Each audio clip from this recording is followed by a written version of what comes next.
ভারতের হায়দ্রাবাদ থেকে নির্বাচিত পার্লামেন্ট মেম্বার আসাদুদ্দিন ওয়াইসি বৃহস্পতিবার বলেছেন, সরকার সত্যি সত্যি যদি অবৈধ বাংলাদেশিদের ফেরত পাঠাতে আগ্রহী হয় তাহলে এখনই শেখ হাসিনাকে ফেরত পাঠানো হোক, তাকে দিয়ে শুরু হোক এ অভিযান।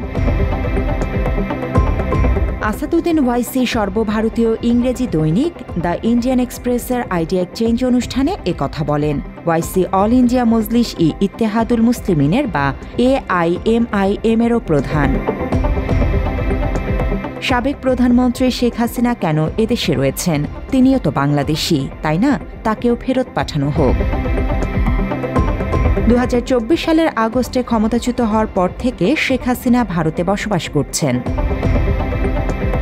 দ্য ইন্ডিয়ান এক্সপ্রেস পত্রিকার আইডিয়া এক্সচেঞ্জ অনুষ্ঠানে বিশিষ্ট অতিথিদের বিভিন্ন বিষয়ে প্রশ্ন করা হয়। তো প্রশ্নটি উঠেছিল, অনুপ্রবেশকারী হিসেবে চিহ্নিত করে বাংলাভাষীদের যেভাবে হয়রানি করা হচ্ছে, সীমান্তে নিয়ে জবরদস্তি ফেরত পাঠানো হচ্ছে সে বিষয়ে। ওয়াইসি এ প্রসঙ্গে বিজেপি সরকারের সমালোচনা করে বলেন, দেশকে অনুপ্রবেশকারী মুক্ত করতে হলে শেখ হাসিনাকে দিয়ে শুরু করা উচিত।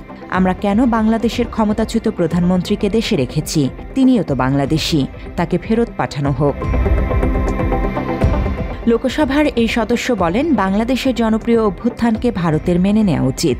নতুন সরকারের সঙ্গে সুসম্পর্ক গড়ে তোলা দরকার। মাত্র 30% টাকায় জমির মালিক হয়ে নতুন বাংলাদেশের গড়ে তোলার স্বপ্ন দেখা বাংলা বসতি। নিজের মন্তব্যের ব্যাখ্যায় ওয়াইসি বলেন, একদিকে একজন বাংলাদেশিকে তারা এদেশে থাকতে দিচ্ছেন, তিনি নানা ধরনের বক্তব্য দিচ্ছেন, বিবৃতি দিচ্ছেন, সমস্যা সৃষ্টি করছেন। অন্যদিকে পশ্চিমবঙ্গের মালদহ, মুর্শিদাবাদ জেলার দরিদ্র বাংলাভাষী নাগরিকদের পুনে থেকে উড়োজাহাজে চাপিয়ে কলকাতায় নিয়ে যাওয়া হচ্ছে এবং সীমান্তে গিয়ে নো ম্যানস ল্যান্ডে ছেড়ে দেওয়া হচ্ছে। তারা সত্যি বাংলাদেশি অনুপ্রবেশকারী কিনা সেটা যাচাই পর্যন্ত করা হচ্ছে না।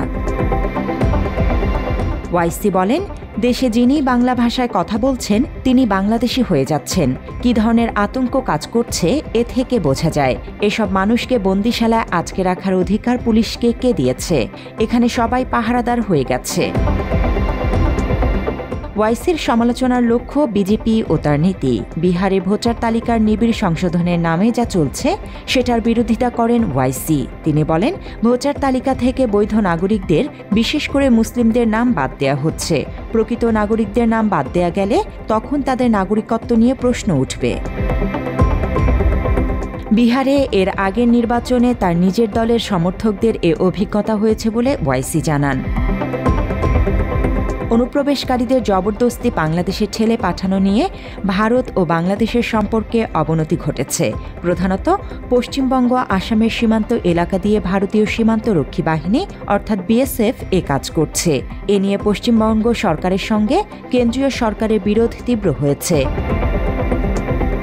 বাংলাভাষী ভারতীয় মুসলিমদের যারা ভিন রাজ্যে কোনো না কোনো পেশার সঙ্গে যুক্ত, বিশেষ করে মহারাষ্ট্র ও গুজরাটে যারা শ্রমিক হিসেবে রয়েছেন, তাদের নিত্য হয়রানি সহ্য করতে হচ্ছে, হেনস্থা হতে হচ্ছে। বিজেপি শাসিত রাজ্যগুলোতেই এই ধরপাকড় বেশি হচ্ছে। এর বিরুদ্ধে পশ্চিমবঙ্গের শাসক দল তৃণমূল কংগ্রেস সংসদেও প্রতিবাদ করছে। বাংলাভাষী ভারতীয়দের হেনস্থার বিরুদ্ধে বিক্ষোভ দেখানো হয়েছে।